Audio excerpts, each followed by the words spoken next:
ఉన్న బంగారాన్ని విడిపించి ఆ రోజు ఆన్లైన్ రేటుకే మేము కొంటాం. Sharma gold company. ఉమ్మడి కృష్ణా జిల్లా ఫలితాల విషయానికి వస్తే మొదటి 2 రౌండ్లలో కూడా మరి కౌంటింగ్ స్టార్ట్ అవడంతో పాటు 14 అసెంబ్లీ స్థానాలకు 2 పార్లమెంటు స్థానాలకు ఓట్ల లెక్కింపు అయితే జరుగుతుంది. 2 విడతల్లో కూడా టీడీపీ మీన్స్ కూటమి అభ్యర్థులు ముందంజలో ఉన్నట్టుగా తెలుస్తుంది.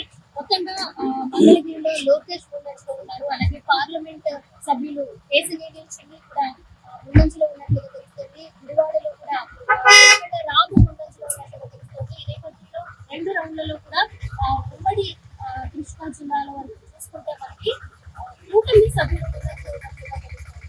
మధ్యాహ్నం నాటికి తుది ఫలితం వెలువడే అవకాశం అంటే క్లారిటీ వచ్చే అవకాశం ఖచ్చితంగా కనిపిస్తుండటంతో కూటమి అభ్యర్థుల్లో ఒక నూతన ఉత్సాహం అయితే స్టార్ట్ అయింది.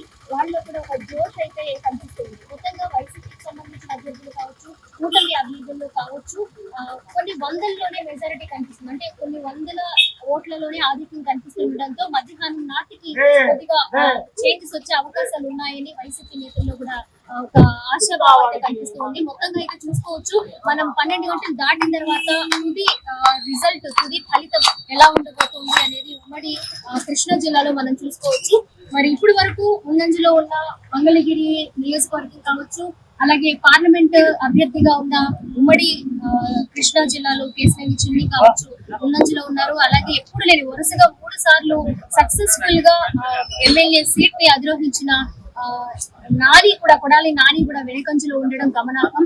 గుడివాడ ప్రజలు ఖచ్చితంగా ఏ పార్టీలో ఉన్నప్పటికీ ఇప్పటి వరకు కూడా కొడాలి నానినే ఎన్నుకున్నారు. విజయం ఆయన్నే వరించింది. ఇప్పుడు వెనుకంజలో ఉండడం ఒక పసుమెరుపుగా చూడొచ్చు. మరి చూడాలి మరికొన్ని రౌండ్లలో ఏమైనా తారుమారయ్యే అవకాశాలు ఉన్నాయా, లేక కూటమియే విజయం సాధించి మరి ఇప్పుడు 2024లో సీఎం పీఠం అధిరోహిస్తుందా అనేది మరి కాసేపట్లో మనకు తెలియబోతుంది. కెమెరా కోసం కృష్ణతో స్వాతి, సుమన్ టీవీ, విజయవాడ.